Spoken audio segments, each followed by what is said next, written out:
আসসালামু আলাইকুম। আমাদের আজকের বিষয় হচ্ছে যে একটা শর্ট সার্কিট আসার পরে আমরা যাই চেক করব। চেক করার পরে ওখান থেকে ফাইন্ড আউট করব কিভাবে চেক করতে হয় সম্পূর্ণ বিস্তারিত এখানে আমি বলবো। আমরা সর্বপ্রথম গিয়েছিলাম এই ফ্ল্যাটের ওনার আমাদেরকে বলছিল যে সকেট যতগুলো সকেট আছে একটা সকেটও কাজ করতেছে না, মানে কোনো পাওয়ার নাই। পুরো 3 বেডরুমের ফ্ল্যাটের 3 বেডরুম অ্যান্ড কিচেন। তো আমরা যে চেক করে দেখলাম যে এখানে এলসিবি আছে 3টা। এলসিবি 3টা থেকে একটা একদম উঠতেছে না উপরের দিকে, এই যে বাটন যেটা আছে। তো প্রথমে চেক করলাম যে নিউট্রালগুলো খুলে দিলাম। অনেক সময় দেখা যায় এরকম হ্যাং হয়ে গেলে তো এলসিবিটা উপরের দিকে উঠে যায় নিউট্রালটা যখন খুলে দেওয়া হয়। নিউট্রাল খুললাম, কোনো কাজ হইল না। তারপরে 3 ফেজে যতগুলো কানেকশন আছে সবগুলো করলাম,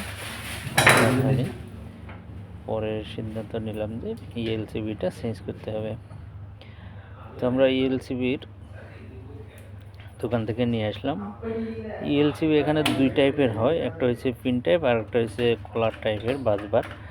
তো প্রথম যেটা নিয়ে আসছি সেটা পিন টাইপের পড়ে গেছে।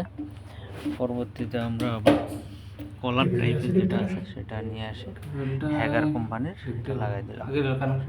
পুরানো যে কোম্পানিটা ছিল সেটা ছিল সিমেক্সের।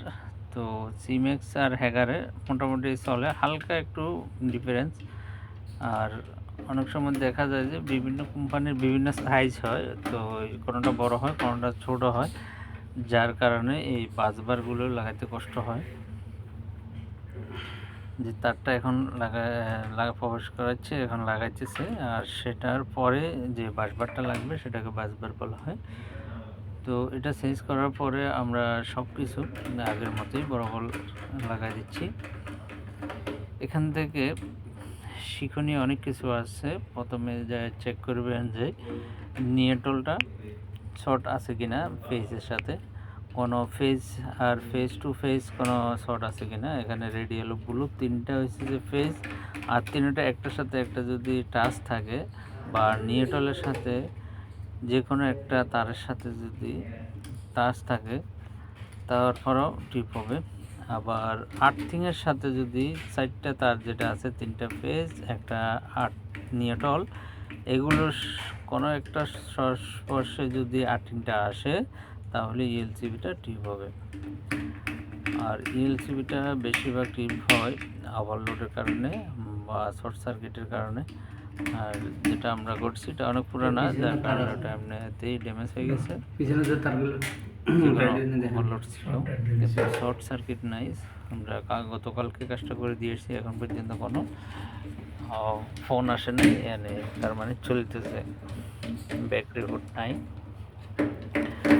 তো আমরা সর্বপ্রথম কাজ করার আগে ফাইন্ড আউট করব কোন জায়গা থেকে এই শর্টটা আসতেছে। আমরা যখন গিয়েছিলাম তখন তাদের বাসায় যে এতগুলো সকেট ছিল সবগুলোর ফ্ল্যাগ আনফ্ল্যাগ করলাম। ফ্ল্যাগ মানে সকেটের সাথে যে ফ্ল্যাগগুলো থাকে এগুলো খুলে দিয়েছি। এমনও হতে পারে মাঝে মধ্যে, যেমন ওয়াটার হিটারের যে কেটলিগুলো আছে পানি গরম করার, ওগুলো কয়েলগুলো গরম করার সময় কয়েলটা শর্ট হয়ে গেলে এই সময় এই ইনসুলেটর টিপ হয়। আবার ফ্রিজের যে কম্প্রেসার আছে সেটাও যদি কয়েল শর্ট হয়ে যায়, বোর্ডের সাথে যদি টাচ হয় তখন এটা টিপ করবে। তারপরে যে ওভেন আছে, ওভেনগুলোও বেশিরভাগ শর্ট হয়। তো সর্বপ্রথম আপনারা কিচেনে যাবেন, কিচেনে গিয়ে যতগুলো সকেটের সাথে প্লাগ আছে সবগুলো আনপ্লাগ করবেন।